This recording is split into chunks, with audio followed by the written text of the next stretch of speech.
Recording. Hi guys, welcome to another episode of the Everyday Ecom podcast. I haven't done this in a while just because dealing with last year's chaos and dealing with taxes and all that, just taking a break, focusing on the business. But I'm happy to have Oleg here with us. How do you pronounce your last name? Uh, Kuzmenkov. Kuzmenkov. And we were speaking before this, uh, uh, born in Russia No. or I'm born in Belarus, which is between Poland and Russia. and we didn't talk about this, but you mentioned, was it the USSR days? Yeah, I was born in USSR, I'm and actually just curious outside of e-commerce, like how is that compared to like your memories then compared to what is going on now and just personally now? Like what are your thoughts around that and I mean in my country or where I'm living right now. just in your experience, like how was it then versus now for you? Uh, I live in USSR for 5 years, I guess. When I was 5 years, it's broke, and um, I not remember too much, but I remember early 19s, and it was crazy times. People have nothing to eat, so they raise their own foods on their plots and etc. And now everything is changing, but I don't like the direction the things moving on, and that's why I leave. Moved out from my company, and now I'm living in Cyprus. Yeah, I've heard stories from family members saying getting a banana was the biggest luxury and finding so much joy in just finding a banana. And uh, It's true, and even meat and milk as well. yeah, well, yeah, I hope things get better for all people, and especially in countries where we were from. But and that I think that's one of our bigger missions, why we go into e-commerce and software and all this other stuff. But we can talk about that probably for hours, but I want to get into you, seller assistant app. Kind of, what's your background? How did you get into this? And then we can kind of go from there. Yeah, it's an interesting story. In 2016, I think I thought about to earn some stable currency like dollars, and in my country we had a great factory which produce linens like napkins, plates, etc. And I decided to start selling them somewhere and found Amazon. I never know and never heard about Amazon before, and it was a good place. It's like golden rush was in 2016, and everything you sent on Amazon converted to money. It was uh, golden times of Amazon, I guess, of Amazon sellers. And then I not focus. I made a mistake. It was too easy for me, and I believe that to earn money you need to work hard, and that's why I focus on my work, and I don't believe that Amazon can happen, can even exist. Like it was so easy money in 2016. So I I look the moment, and everyone who I know who started in 2016 now are big sellers. But me personally, I did something else, and then I come back to Amazon in 2019 and start doing online arbitrage, and found that online arbitrage needs a lot of day-to-day product research jobs. Like you just start analyzing products open the products, open a lot of tabs to calculate profitability, to calculate sales, to check your ability to sell the product, etc. And I decided to automate it somehow and start learning how to create extension for Chrome. Actually, I was burned out analyzing a niche and tried to switch to another niche and decided I need to get some rest.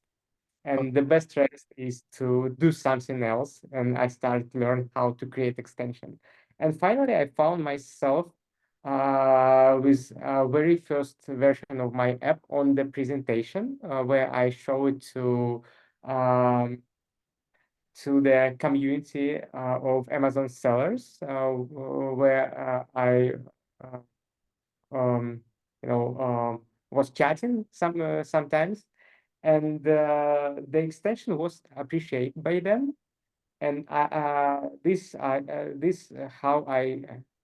how I get my very first customers. So since this moment, I start work on the extension full time, and now we have 50,000 installations in Chrome Store and a lot of paying customers. So I'm happy to create, I'm happy to create something which helps another people to chase their dreams, to make money on Amazon, doing this work uh, via internet from everywhere in the world. Sure.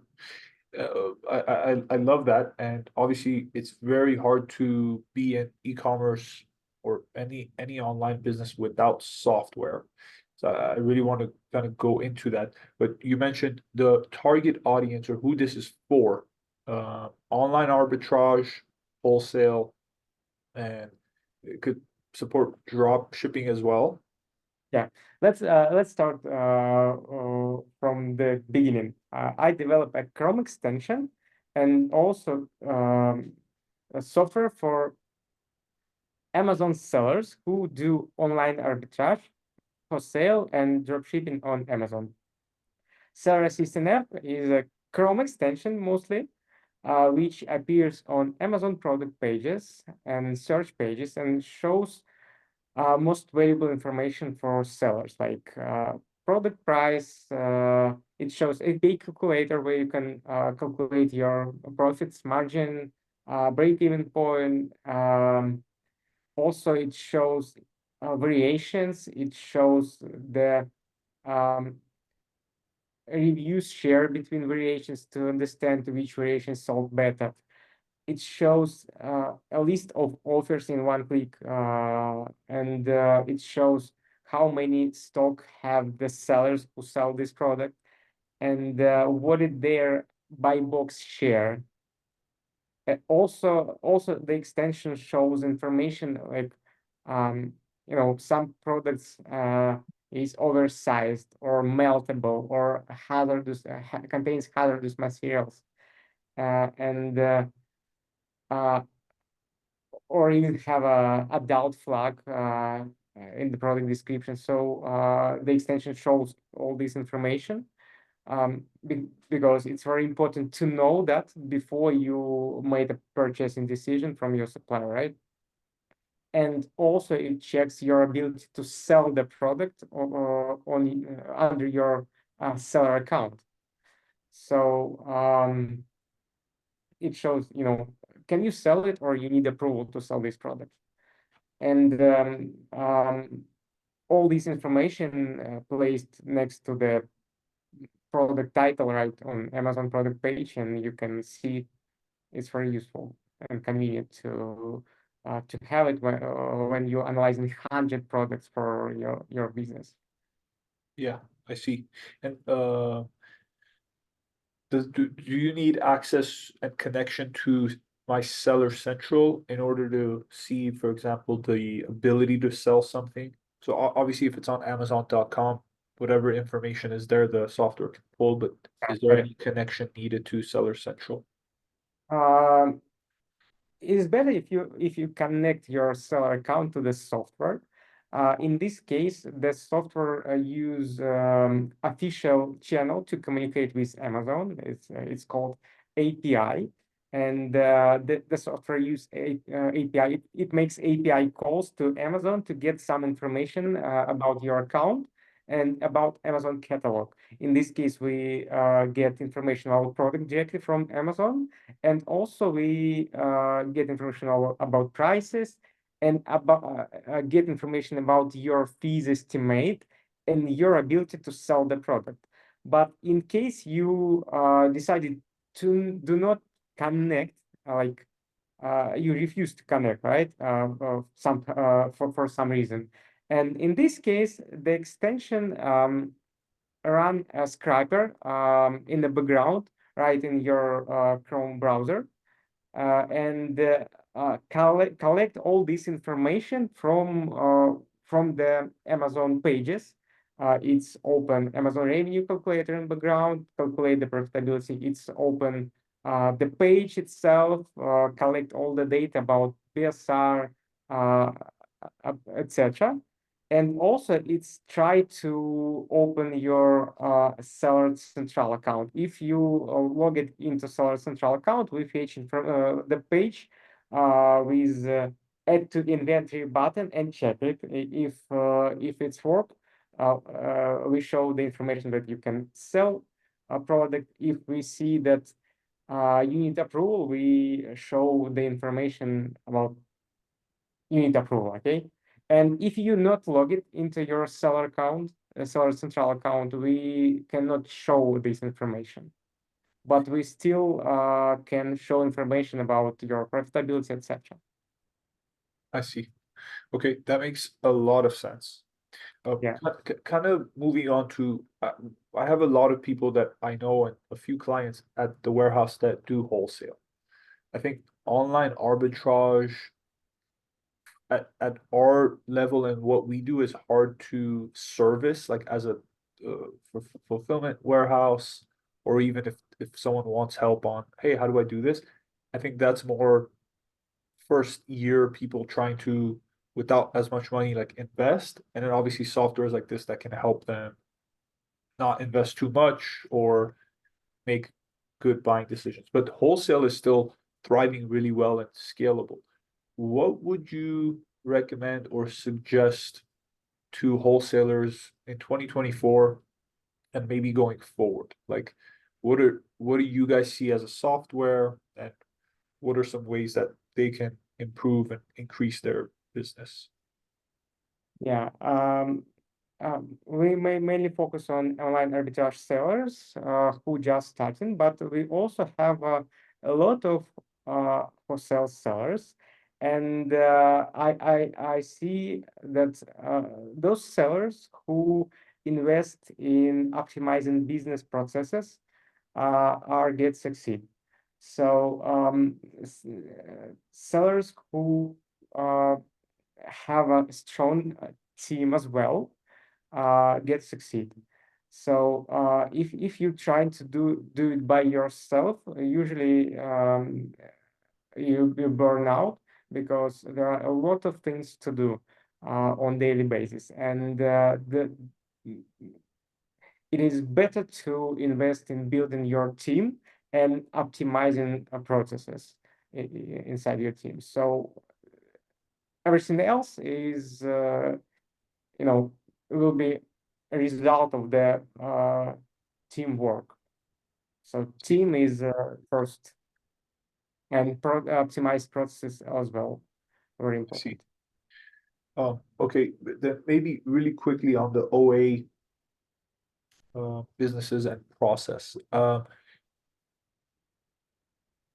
you guys have any access to, or yeah, I guess access to places that have good online deals, or is that something that the seller has, they go do their research and then just use seller assistant to see, okay, I can get this, I found this product for $10.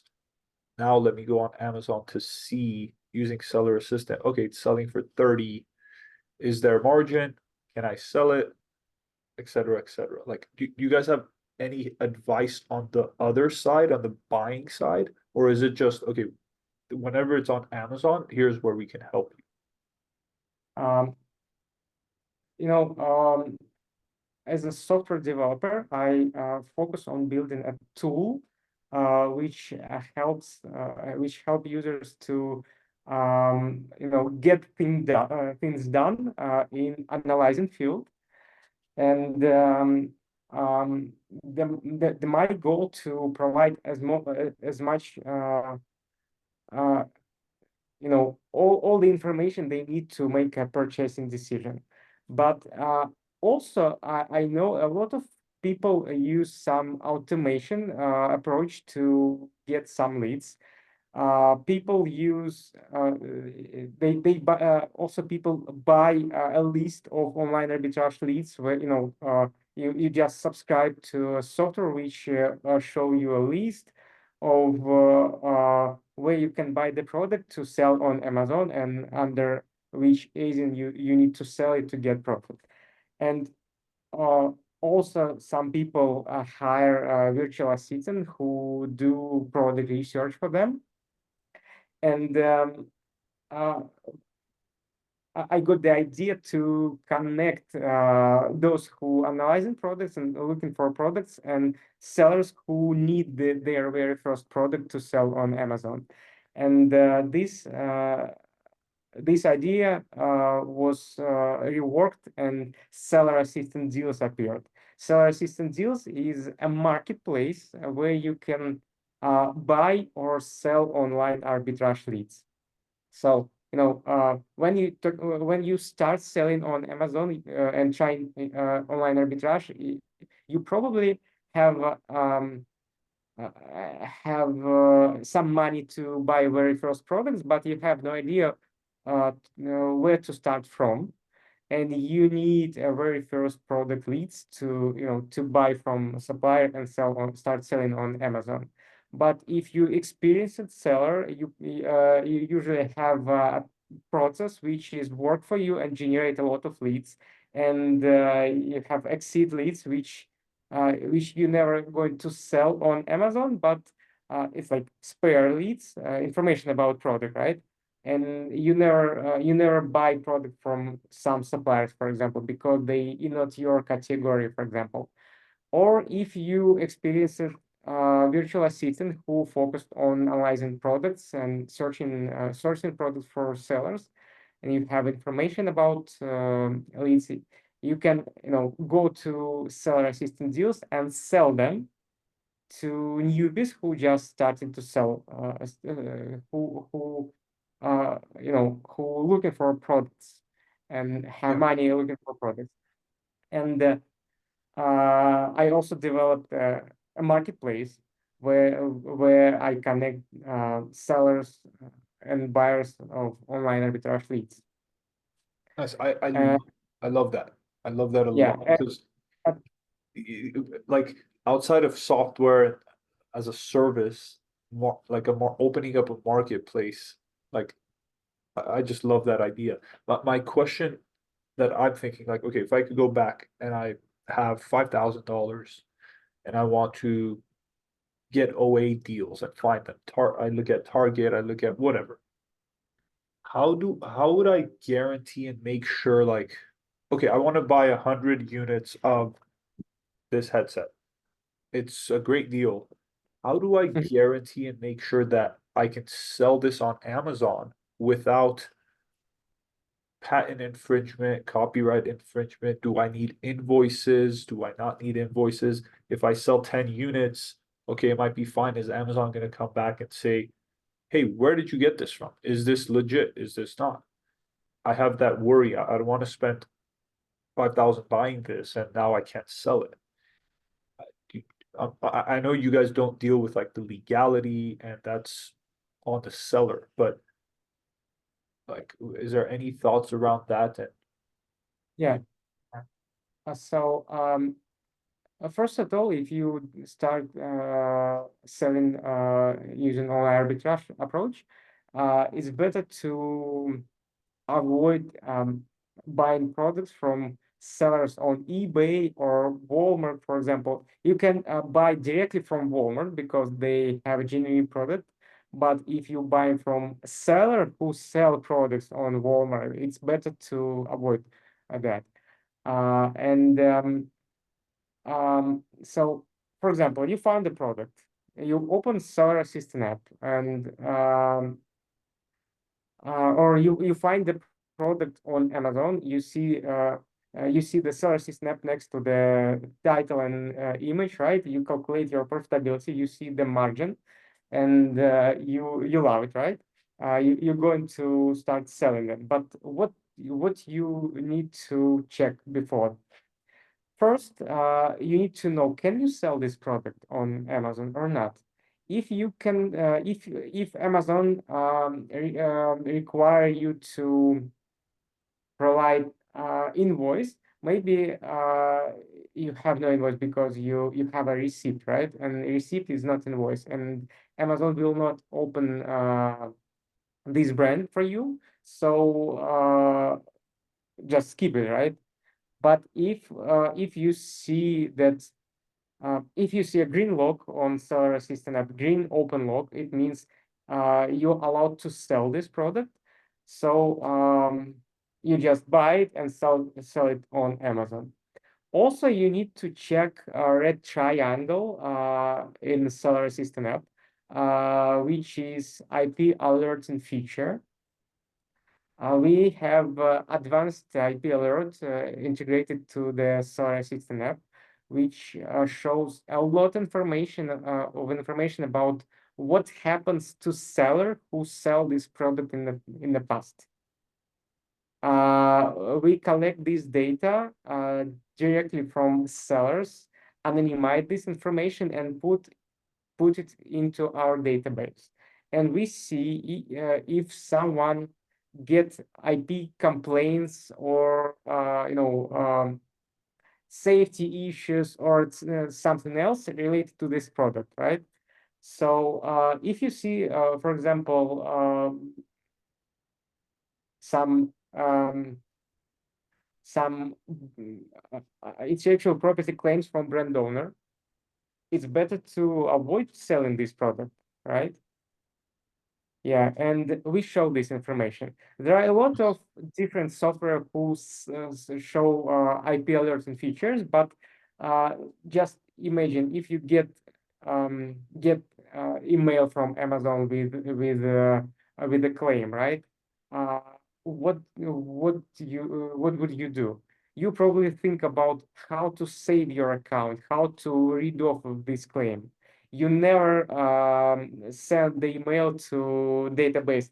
Okay, I got the email from Amazon. Please put this brand into your database. You never do that. Yeah. You call your lawyer. Yeah. Yeah. Yeah. Yeah. But Seller Assistant app collect this information from users on daily basis, and if some of our users get this information, we will show anonymized data on the product listing. We will show the date of issue, type of issue, and the enforcement taken by Amazon against seller. So. Nice. I love that. Well, and I think that's very thorough. Um, and I actually want to download the Chrome extension and kind of start playing around on the Amazon.com and just seeing, because I'm trying to put myself in an OA position. And I think that would be the biggest question is, Yeah. okay, if I buy 100, 200 of this, how can I make sure? But I definitely want to play around with that. Couple last Actually, questions. you never know. Of course. Yeah, but it's better to know what happens to different sellers who sold the same product in the past. So if you see the records, you can think about that. Even Yeah. sometimes, if you authorize reseller and see the records of claims from brand owner, is better for you. It's even better for you because you have a right to resell this product. You have a document. Yeah. and other sellers who sold this product get get banned or get um, removed from this product listing. So in case you have authorized letter, it's the brand owner on your side. Yeah, absolutely. I like that. Okay, one last question around Amazon, and then we'll kind of wrap this up. Where do you think the biggest opportunities lie for Amazon sellers, whether it's arbitrage, wholesale? A couple things that I've been seeing is bundling. A lot of people three pack, five pack, 10 pack if it's a bestseller, or bundling this with that. Is there other tactics that you're seeing that are kind of outside of the box? It's not just okay, this is a best-selling ASIN. There's 20 sellers. All in total, they have 1,000 units. Like, when am I gonna get the buy box? That seems like a red ocean strategy. If we're talking about that, something is there other blue ocean strategies that you see or maybe think about? I saw a lot of different strategies, and sometimes they work, sometimes they work and then failed. What I saw in the past, it was creating a lot of agents, like hundreds per day, and drop shipping them from retailers, etc. And just imagine you have 10,000 products in your inventory, sold by fulfillment by merchant model, and you drop ship them from different retailers. But in this case, you need to um, aware of adding, branded products and products with, um, you know, like branded products. You just add products you can sell on Amazon. Check them before and just create listings. Also, I saw drop shipping is changed last year, and a lot of sellers who did drop shipping, they started using third-party logistics to like middlemen between Amazon, between customer and retailer suppliers. So I believe that um, online arbitrage and wholesale sellers can also drop ship using prep center like yours, for example. In this case, they need to order products from the retailer. They list product on Amazon. They got the sale. They buy the product from retailers, ship to warehouse, and you, for example, repack it and forward. I don't know, can you do that with one item, for example? But if you can, it's a great opportunity. And it is it's wide schema, so you can do that certainly. And also, um, uh, actually, I didn't know what to say else. No, I like Uh, that. I yeah, think we're I know. I love the idea to sell bestsellers and reprice by 1 cent, but you need to do it very smart to to do not kill the product listing. And if yeah, you see that, if you start repricing and see the price never come back, just don't do it. yeah, But if you can reprice the product by 1 cent, get by box, make 10 sales, reprice by 1 cent, make yeah, 10 more sales. Do that one 1 hour in a row, and then put the same, you know, get back to the starting point. And if it works, it's a great way to sell products as well. Actually, I did it by myself, and it works very good. Nice. I love that. Well, yeah, definitely pricing strategy, and I know you guys handle that as well. Everyone wants a lower price. Uh, I think outside of price is the easiest one. You lower it, you're gonna get the sale, but also other people might lower it, and it becomes just this battle. Yeah. But I think a lot of this is great. I would love to explore this more, or even have people who are interested doing OA, doing wholesale, they do drop ship to connect with you. How can they connect with you and kind of take the conversation further? Yeah. To connect with me, you can add me to your friends in LinkedIn or Facebook. Just Google for Oleg Kuzmenkov, uh, or my Slack is OA Kuzmenkov. Uh, and also you can go to sellerassistant.app and uh, install the Chrome extension, play around with it.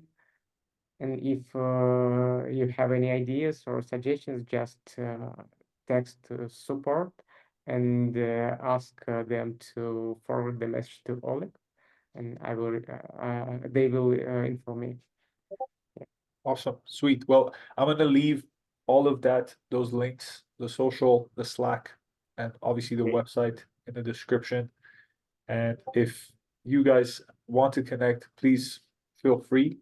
I'm sure you've been very helpful, Oleg, and upfront and kind of sharing everything. I'm sure a lot of people are gonna have specific questions related to their business, and I'm sure you're gonna connect and help out. So By appreciate it. the way, can I add one idea? So I recently spoke to my friend who a big seller on Amazon in Germany. He have like 20 millions euros per he made 20 millions euro per year on Amazon, and he told that he's a big wholesaler, and he told that they track their competitors, and they check all their new ASINs on weekly basis and analyze them. And the niche is not so big, so they know where their competitors get the products. So if they found they start selling something new, they they order these products immediately. And also, they found that their competitors start selling products under their own brand. Like they Oh, started switching from wholesaling to private label. And the wholesaling is a big opportunity to start your own, have a big opportunity to start, you have a big potential to start your own brand. Just create new agent under your brand. You can even register a trademark, for example, and just make few photos of the product and send them, for example, you sell headsets, right? Create the standalone agent with your brand name and send this headset to this agent as well. And that's it. And you probably will get some sales. And if new agent is work for you, you just send more products, and you finally can change the package or to make it more branded. But you always can start your private label without anything. I You love that. just send the products you have to the different agent, Yeah. and that's it. I love that. That goes back to one of those strategies of, okay, how can we differentiate? Yeah, And that's a really good one. I know a few people doing that, or they bundle the headset with a microphone. mouse, for example, or a headset cover, but the headset cover is theirs. So yeah, a lot of good strategies when it comes to that. So I love things like that because it's not just copy and paste the business. It's a little bit thinking outside the box, or how can I differentiate, because it's way too competitive to just do what everyone's doing. It's very hard. So with that said, I appreciate you. Thanks for jumping on. I'm gonna leave all the contact below for you, and let's stay connected. I know we have some stuff to talk about with the fulfillment side, but any way I can help with our network, happy to do so. And yeah, hopefully we can connect again soon. Thank you for having me on your podcast. Thank you guys for listening my thoughts. I hope I was helpful. Um, in any case, just text me. I will ask for your questions. Have a good day. Absolutely. Thank you, man. Take care.